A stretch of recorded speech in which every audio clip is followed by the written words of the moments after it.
Hello and welcome, everybody, to a very special episode of Say It Here, where it's not about perfection. It's about connection.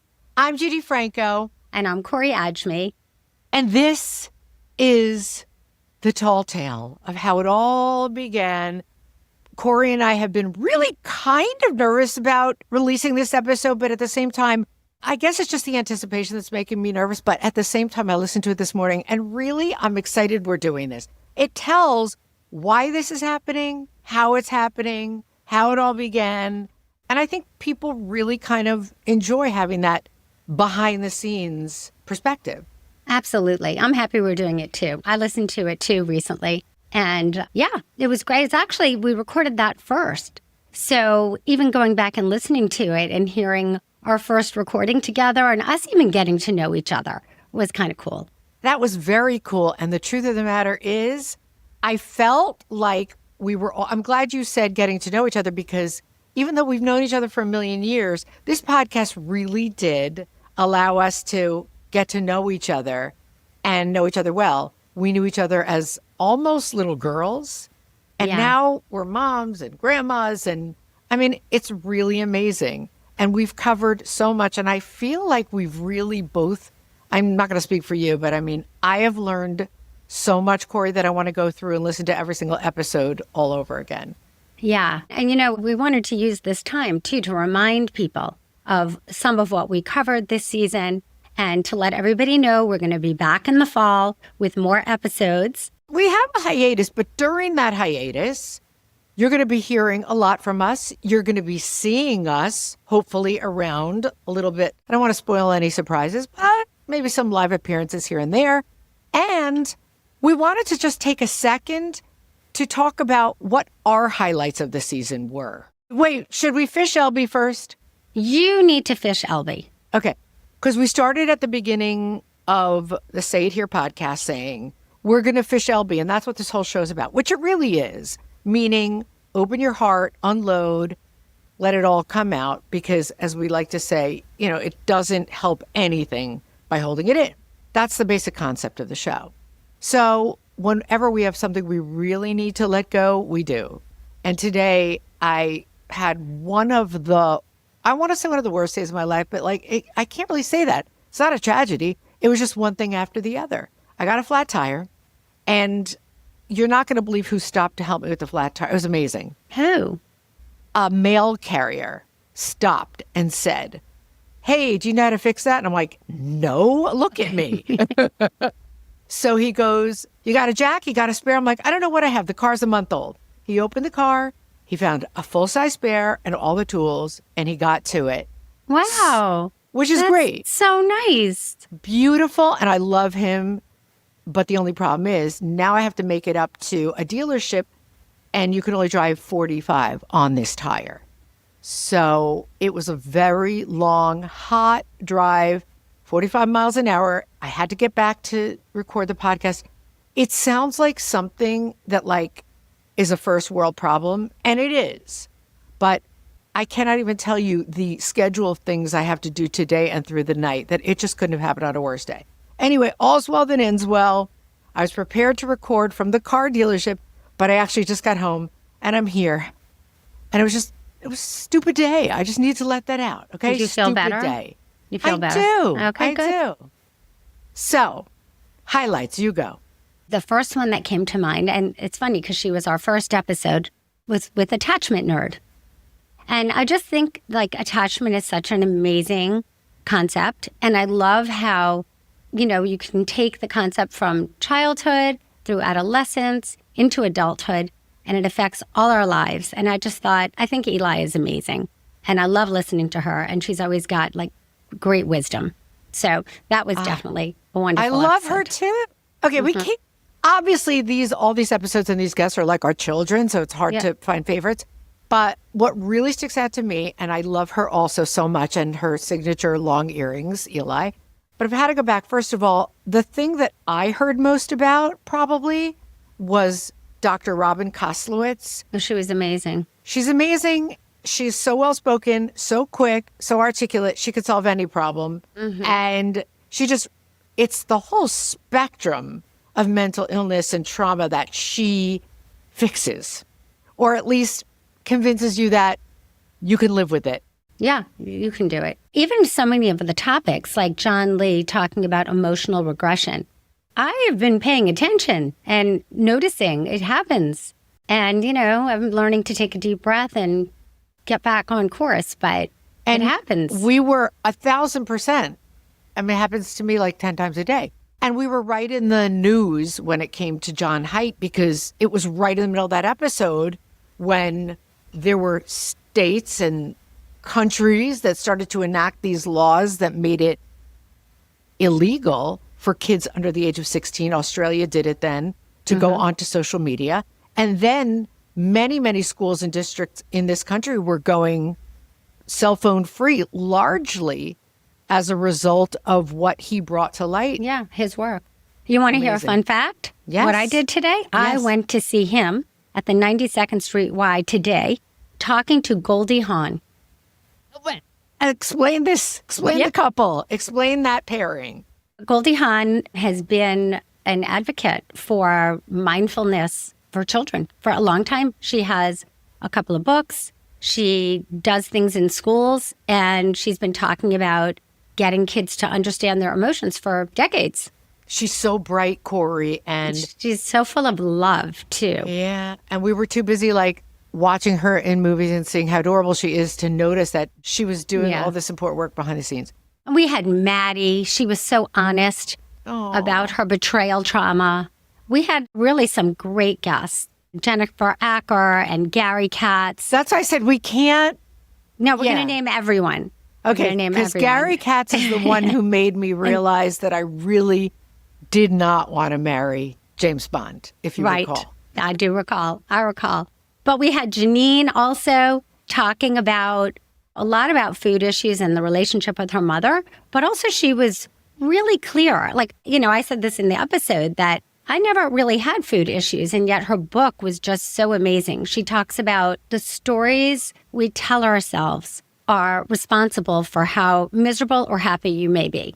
Right, we don't have to believe the stories that we tell ourselves. Exactly. And then, of course, Craig was just so much fun. He is very entertaining. Yes. Love him, and he's a nut. He had us on our toes. He did. And we had Devin and Jim. And guys, for any of you who didn't catch any of those episodes, please go back and listen. We want to ask you to share with any of your friends and family. Follow, rate. 5-star rating really helps people find the podcast. Say It Here. And of course, you get us on all, wherever you're listening now, you can find us here and everywhere else. Don't forget, we have a Say It Here email, and it's very easy. So it's sayitherepod@gmail.com. In our email, we would love to hear episode ideas for you, guests that maybe you would be dying to hear from, and also just comments about the show, any one of our episodes, and we'd love to hear what you guys have to say. Let's let that email allow us to be as interactive as possible, because we want to do what you guys want to hear too. We've learned so much, and we hope that you have gotten as much out of this as we have. People can comment too on Instagram. That's right. Or on Spotify, wherever they're listening from. So wherever's easiest for you listeners. What's our Instagram, Corie? @Say It Here podcast. Yeah, don't forget that, because Corie and I have promised each other that when we return in October, this does not mean that we're resting. It means that we're throwing stuff up on social.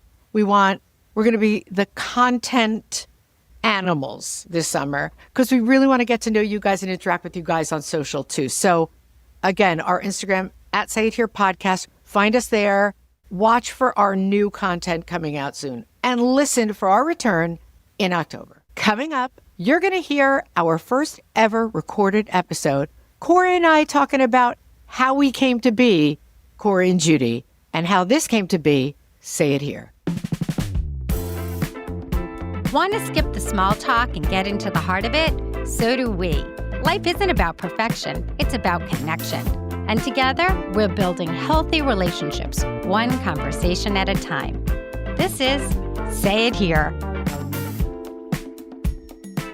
Hello, and welcome to Say It Here, where it's not about perfection. It's about connection.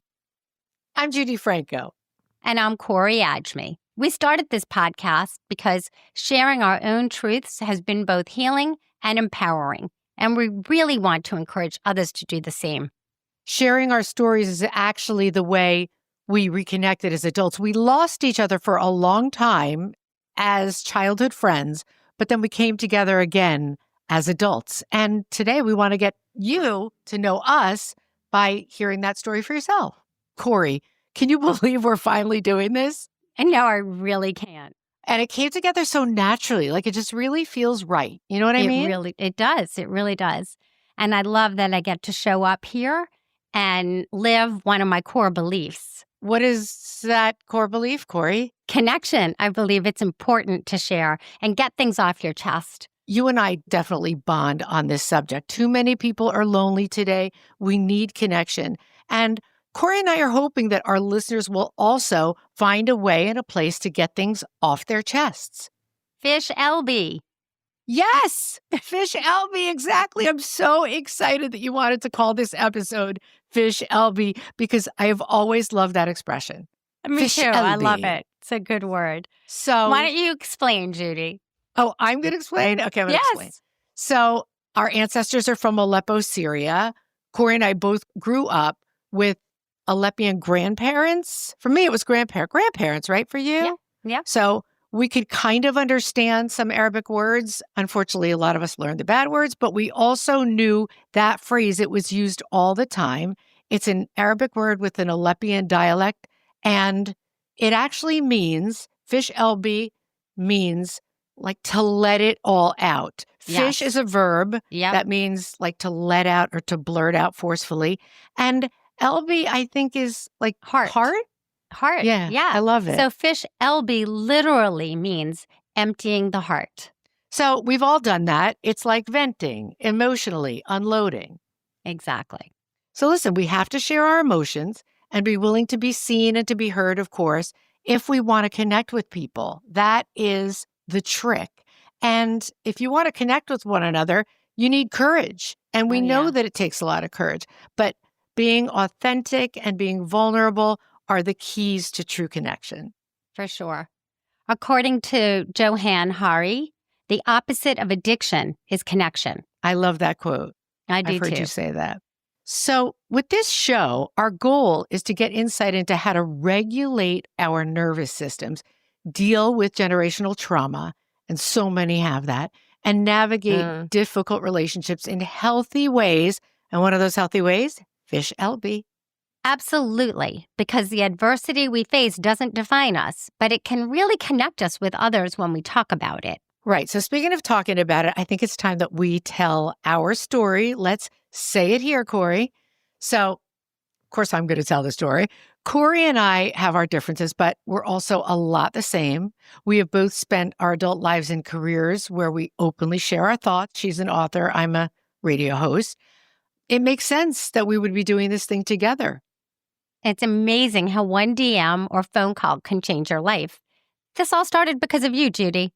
Aw, you don't have to give me credit for that. I actually think it's because of your book, The Marriage Box, because when I read your novel, The Marriage Box, it brought back so many memories. I remembered having met you at our beach club, and you were a waitress at the beach club, which, by the way, nobody was a waitress at the beach club. I thought it was like the coolest thing in the world. And we were both like 16-ish. Our parents brought us here from out of town. All right, let's be honest. Corie is like a few years younger. So maybe she was 16. I was like 19. But to the Syrian community, outsiders would not get it at all. And if you don't belong to this unique community, it really requires a lot of explanation. But because of this novel, which talked about, it wasn't a memoir, Corie, though, but explain how it talked about those times, even though it wasn't really about you. No, not at all. It's a novel. It's fiction, but it's based on like that certain time of, well, I came from New Orleans. You came from California. Right. But it's based on the 80s and coming to this very foreign community. and some of those experiences, but like the drama and what the characters do and all that's made up. Well, the minute I read it, I really related to you because it did have a lot of themes that were consistent between my life and yours, a lot about the values of this quote unquote fictional community, even though it is, and it was definitely a novel, but so much of it came, I think, from aspects of your life, the expectations of family, of our community. And it just reminded me how much we had in common. So I decided that I was going to slide into Corie's DMs. And I said, I cannot believe how this book has touched me. I can't believe how much I relate to it. And we remembered like, hey, we used to be friends way back when. And so I said, would you ever want to do a podcast? Because I think where we come from is so unique and so interesting that it would be interesting to people. And when I asked her, she was like, yeah. Of course. Why wouldn't I want to hang out with you? You're the best. I love you so much. But also we get a chance to dig into some really important stuff, like how we had to grapple with all the expectations that were put on us by our families, by the community, and how those expectations affected our lives.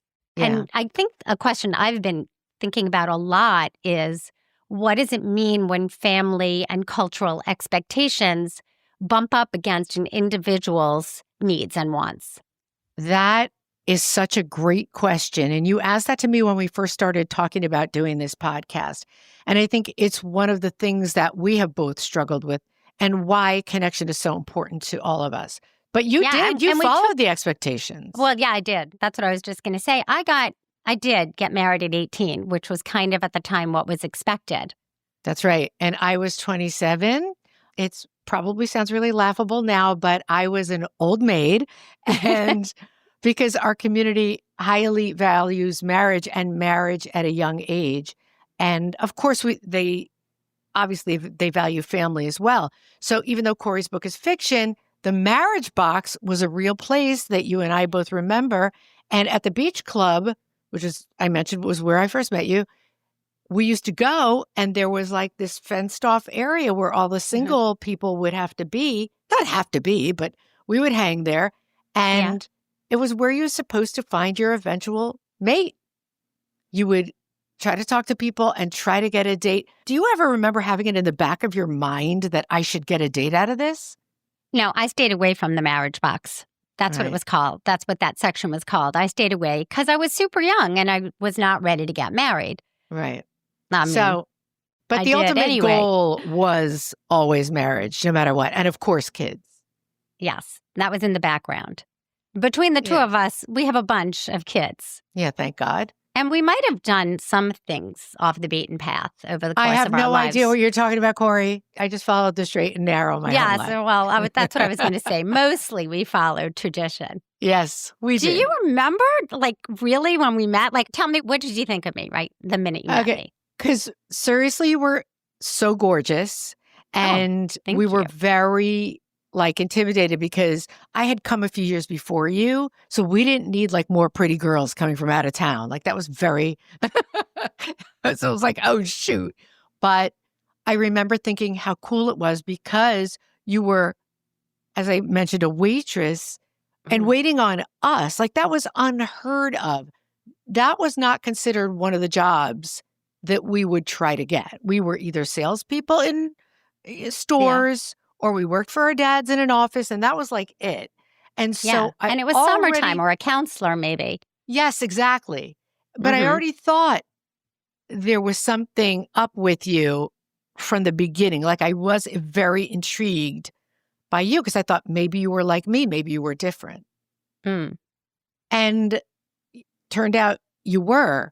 It turned out we both were. Judi, just so you know, when I first met you, I thought you were super cool. And I wanted to be your friend. Oh my God. You're going to make me cry because you have to know that coming here, not you have to know because you probably do know, but people who were introduced into this community at a very vulnerable time, for me, that was the age of 16 or 17.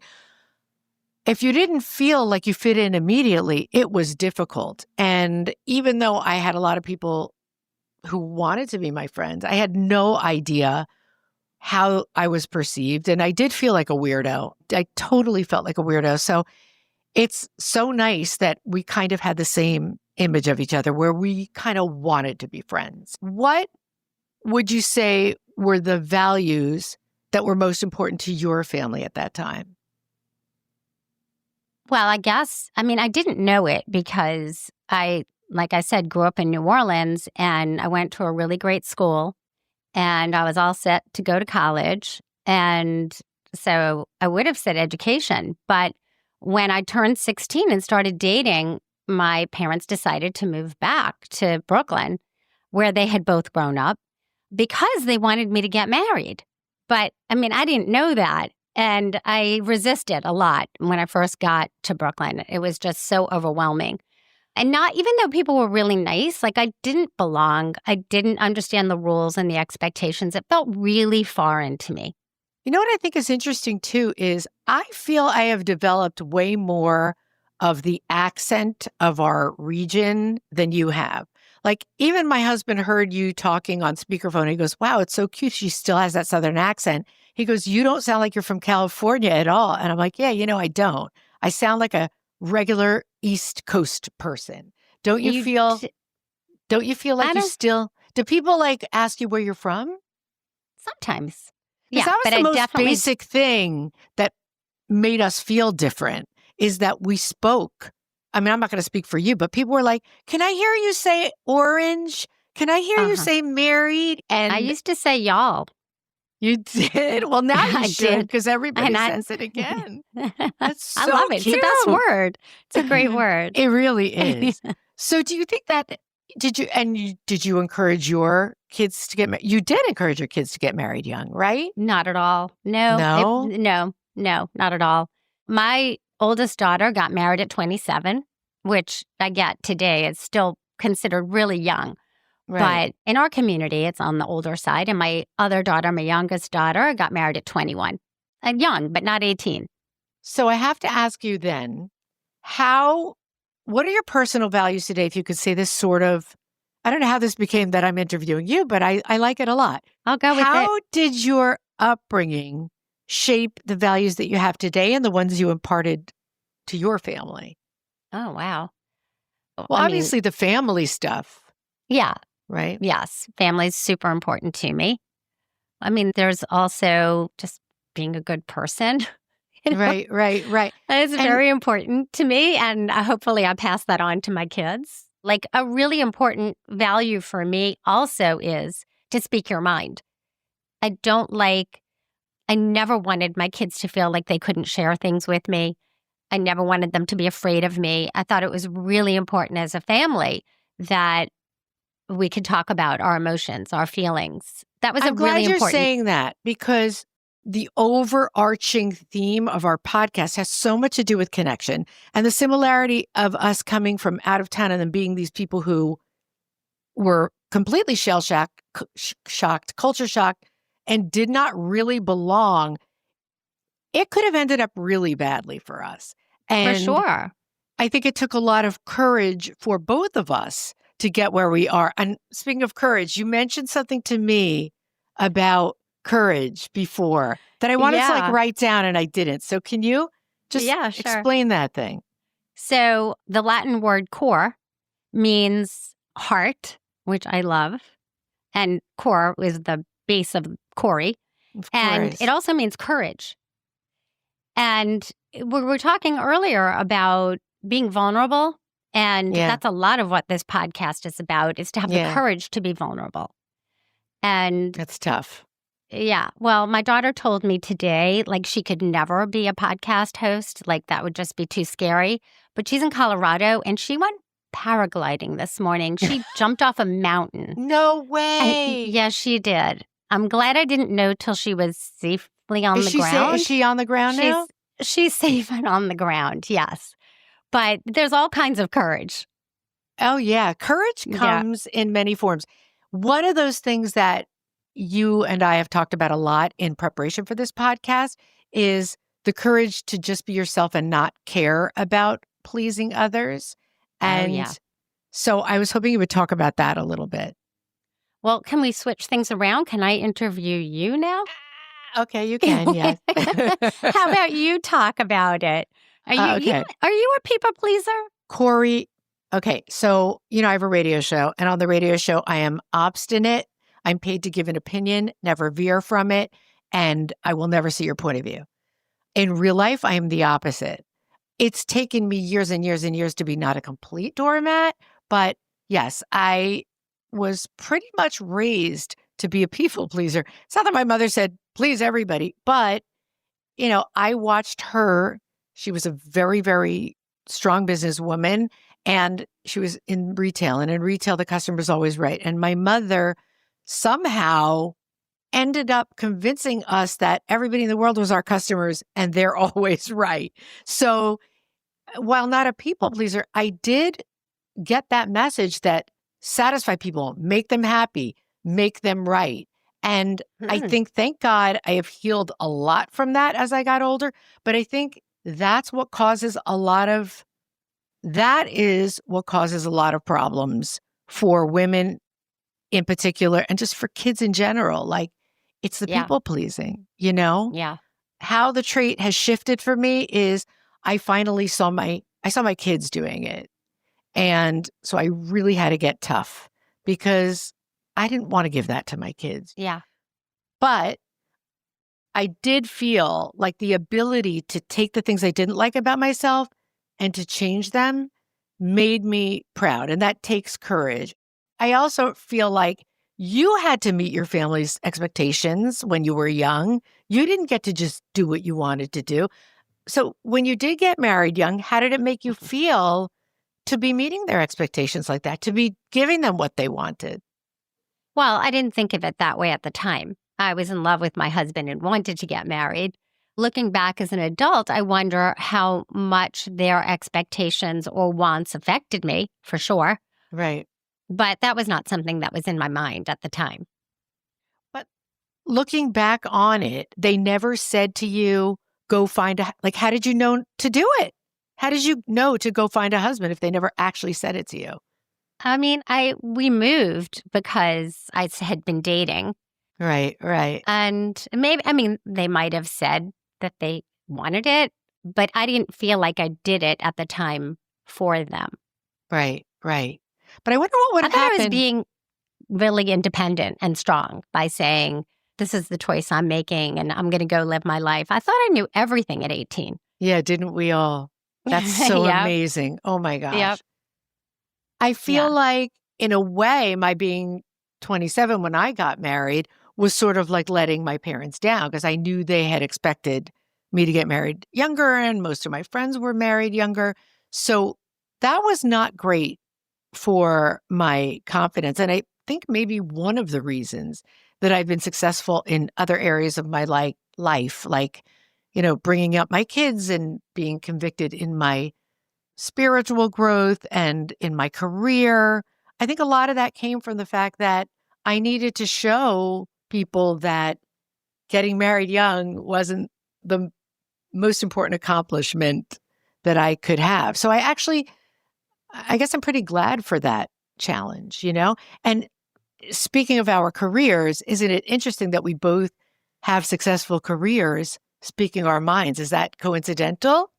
Or is it something you always dreamed of? It's definitely not something I always dreamed of. I'd never thought of being an author. And I actually was a teacher. I was an elementary school teacher. And I didn't start writing until my 30s. But it has to have something to do with your desire to express yourself. Absolutely. Right? Like there were things you needed to say. Did it have to do with feeling when you were growing up like maybe you were somehow stifled? I thought deeply about things and I was always creative. So I always did. I was an art major before I went into education. I didn't know that. Look at that. And I thought I knew everything about you, Cor. No. I did dance and you name it.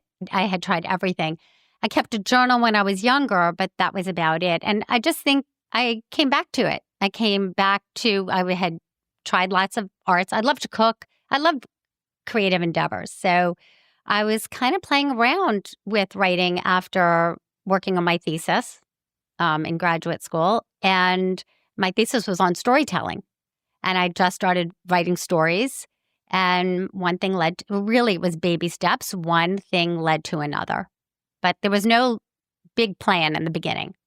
That's so amazing to me because, and it's funny that you're a storyteller, and in a way, I'm a storyteller too. And then we're doing a podcast about people who have stories to tell and to say it here. It all just, sometimes things just work out so Yeah. well in life. And I think it's Judi, how did you end up on the radio? so I was always a creative person too. My mom was a stage mom. I was an actress as a little girl in California. So when we moved here and I didn't have that like cute little commercial look anymore, when we moved to the East Coast, I said, well, I do voiceovers and I had a nice voice. So I said, oh, maybe I can do radio. And I always had to be on the stage and getting attention. So yeah, that's what happened. I know, it's shocking. I know, but look how well behaved I am. But so I'd like to say that for young people out there, imagining a future that they don't see reflected around them, we a great example of how things can be completely different from how you may have imagined stuff. So what would you say to people who are imagining their future and can't even fathom how they might get there? I mean, really, I do think it's one day at a time and baby steps. Like the way I started writing was I took a class at Gotham Writers Workshop, one fiction class, and I wrote one short story. And my teacher said, I think you have talent. Why don't you go to Red Loaf? And it's a writers' conference I had never heard of. And so I went. I applied and got in and went. And then my first short story got published, and then a second. And it was really baby steps. I got to say, though, I mean, you're making it sound simple, but with the situation we walked into when we were in our teens, the expectations that were put on us, I mean, and it is a beautiful community. There are great things. But the expectations that were put on us in this unique sort of environment, it could have gone a different way. And there had to be some other work involved in your becoming this whole person that you are and not having resentment and not feeling like still disconnected. I know when I moved here, I never thought I would ever feel a part of anything because I felt so different and square peg. And it's more than just taking a class. You must have made a series of steps in your life to have made you so well-rounded. You must have worked on yourself. Oh, Did you? Definitely did. Yes, of course. Tons of therapy. So you think that, I mean, of course, so did I. It's my opinion that to have been, for anybody, any sort of environment, to be ripped away from it at a vulnerable age and then put into another one, and then having parents or family that say, by the way, there's a completely new set of expectations now, go. I mean, I think we're very lucky, and I think it all turned out well for us because we worked hard on ourselves. And yes, I think that's why they say it takes the only the sick can heal. I think that's why we're in a really unique position to help other people, Corie. And that's why I thought, boy, if we could talk to people who ever felt left out or disconnected or disenfranchised and said, I mean, young, old, middle-aged, whatever, and be examples of how it can work out. It's, I mean, we're still young though. I mean, it can all go awry from here. No. God forbid. Look, creativity is a big part of the healing process. I mean, writing has definitely helped me grapple with uncomfortable feelings and difficult situations. So also, I think the position in your family makes a difference too, because you're the oldest. I was the middle with 2 above and 2 below. So I was already, if you believe in that stuff, set up to be a lunatic, right? So I felt being 27 and unmarried and having this bent for a different type of life with a different type of career, I did feel like I was like the last to be picked on the soccer team. Like it did hurt. But again, if the message is you can go through anything, no matter how difficult it is, and if you choose to dig yourself out of it, you can. Yeah. That's the message I would like to impart throughout this podcast. And if it starts here, that would be great. Do you think we sort of said it here? She's going, what do you mean? Because our podcast is called here. Say I got It Here. And I want to Say make It Here. sure. Well, why did we call it Say It Here? Explain. Well, we called it Say It Here because we're going to say everything here. We're not going to be afraid to talk about whatever it is that's on our minds. And great people are planning to join us, which I think is so amazing because, like, why would you want to talk to us? But we have so many great guests and great stories that are going to be coming up. And many of them have been through much adversity and struggles that you and I can't even comprehend. yes, And I feel like if they say it here, it'll give people the strength to say what they need to say and to fish Elbe, as we talked about before. Yeah. Now we've educated our audience. They can all say fish Elbe. Fantastic. Okay, so And then- Corie, I think Yeah. it's obvious now. We said it here. We did. And until next time, skip perfection. And choose connection. Thanks so much for listening. If you like what you heard, please follow the show on Apple Podcasts, Spotify, YouTube, or wherever you get your podcasts. And if you feel so inclined, leave us a rating and a 5-star review. It really helps other people find the show. If you want to connect with us more, find us at Say It Here Podcast on Instagram and Facebook. Say It Here is sponsored by Safe Parenting. The show is hosted and executive produced by us, Judi Franco and Corie Ajmi. Production and editing support is done by the team at Resonate Recordings. We'll see you in the next episode.